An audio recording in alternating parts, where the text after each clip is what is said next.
Hey, this is Ege. There is one thing I would like to talk with you today, and that is Warner Bros. Acquisition, a dying skill that we all have. In the light of Warner Bros. Acquisition, we're gonna see how that affects us. Maybe you think that it doesn't really matter, everything is owned by a big corporation nowadays and it doesn't really affect you, but I promise this is important. Let's talk about this. So nowadays, we keep seeing major names collapsing into larger groups. Last week, we saw Prada absorbing Versace. Also, energy firms are expanding by acquiring rivals. And now, when we least expect it, Netflix has announced that they're acquiring Warner Bros. The Twitter environment is in shambles. They're so upset. And it seems like nobody is happy with this news. I even saw someone blaming this on Kevin Spacey. But how Netflix announces this also makes us think. They're announcing this on social media like it's a done deal. The acquisition is now agreed upon but not completed in paper. Of course, closing depends on regulatory approval and also major corporate separation. And it could take from 12 to 18 months, as Netflix says on the website. Why all of those people are upset?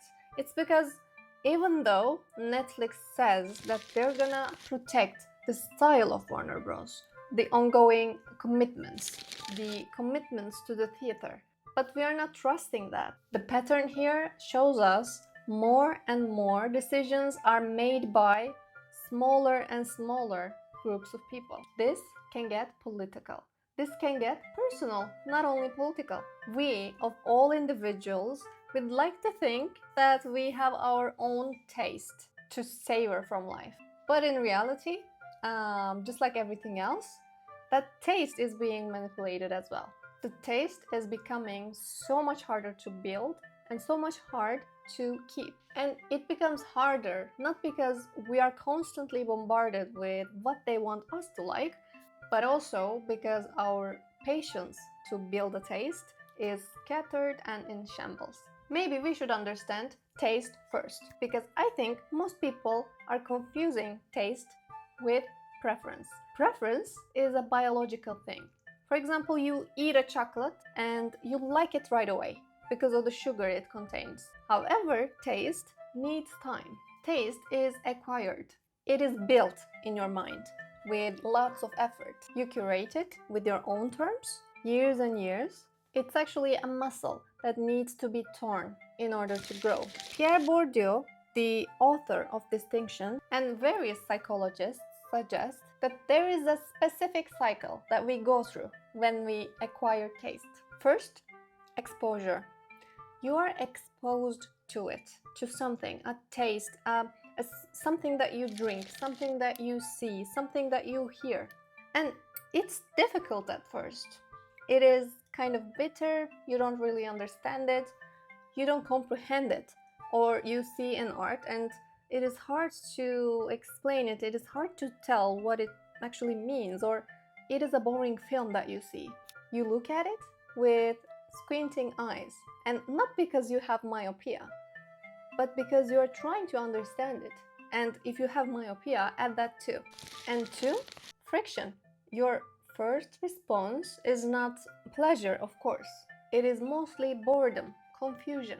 And you might even dislike it, you might hate it. Remember the first day you have tried coffee, or better yet, alcohol. You probably hated it if you are normal. You said, what's all this fuss about this nonsense? It actually tastes worse than medicine. And three, contextualization. Here, you prefer to explore it. You actually force yourself to stay with it. You give it a chance. You're actually willing to see if it's a real thing or not. And four, acquisition. The friction that we mentioned, the inconvenience of not being able to understand it, transforms into pleasure. What a magical thing for our perceptions to be able to transform, right? Nothing is definite. Now you have rewired your brain to understand the complexity and actually have pleasure in it.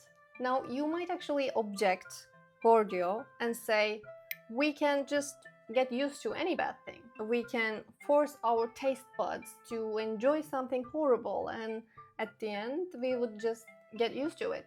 And yes, I wouldn't be able to fight you on that. We can definitely force ourselves to enjoy questionable or horrible things, and we need to take that into account when we are looking at what things are moving towards today. There is a difference with how true taste and actually bad taste is acquired. The bombardment with a bad dessert can make you addicted to it. You can enjoy it at first, and then you can get addicted and always want more. And it can poison you. It is actually passive, whereas acquiring true taste is active. There's the pursuit of good, better. You are seeking something, and seeking means effort. Effort is not easy. Let's remember Sisyphus here.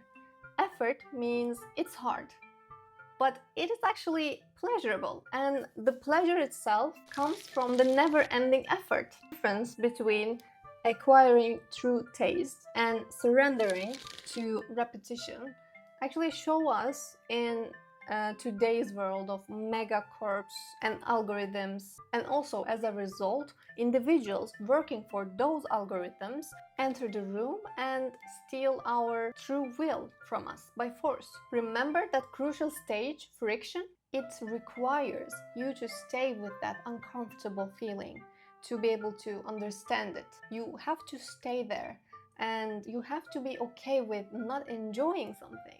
We don't have that in our lives anymore. Because if something is confusing you, it does not deserve to be shown on platforms. Everything should be engaging, everything should be entertaining you from the very first minute, very first second, so that you would stay in that platform a little bit longer.